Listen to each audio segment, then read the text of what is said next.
My name is Katrina Radke, and this segment is Jill Sterkel Part 2. She shares what it was like to represent the United States of America for 4 Olympic teams, 1976, 80, 84, and 88, and what it was like to deal with the boycott that occurred during 80 and 84 for different countries.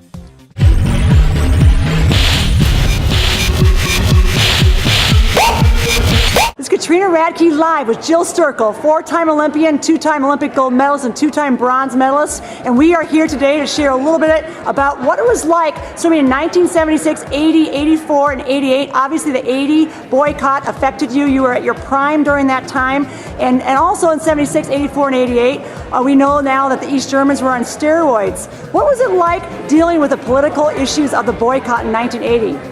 Well, 1980 was a little frustrating just because so many people worked hard to make an Olympic team that didn't go anywhere. And for some people, that was their only chance to go to the Olympics. And I was fortunate enough to be part of 76 and then later 84 and 88. But at the time, you know, there was a lot of heartbreak, you know, people that was their one time. And I look back on my career and that would have been, I guess, what you would call my prime and probably best opportunity to do maybe have a breakout at an Olympics. So a little frustrating, and then in 84 they kind of turned around and did the same thing back, so they boycotted, so it was a little less than how did that affect you in 1984? I know when I've talked to several people from that time, because I was on the national team right after that, did people feel like even though they won a gold medal in 1984 Olympics in Los Angeles, because the East Germans and Russians were not there, did that impact some people to stay around for 88?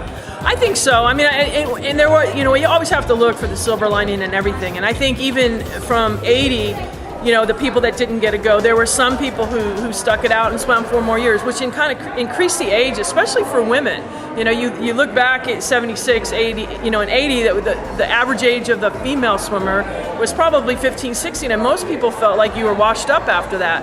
Partly because we didn't have the opportunity to go to college and extend our careers. So 84 kind of pulled some people back in the sport, kept them in it longer, and we had older women starting to compete. And when I say older, I mean I think like 19, that was considered old back then. So a lot has changed. So I think those were sort of the first steps in maybe women and just having more opportunity and knowing that you weren't washed up at 15 or 16, that there was a career after that. Yes, it's a very different time now with the ability to be able to have sponsorships and be able to keep swimming for many Olympics. I mean, you were very, very rare in your day. And you know, now it's you know, I think the people before me, they paved the way for Title IX to have the opportunity to college, and I think our group of people paved the way for people to swim even longer and be able to have a career at it and be able to afford to keep competing without maybe having to have a 40-hour-a-week job. So you know, it's progress, and it helps everybody along the way. So. And that's exciting. That's a wonderful thing. And you've been a great mentor and leader in the sport of swimming. And we'll see you next time on Swim Swam.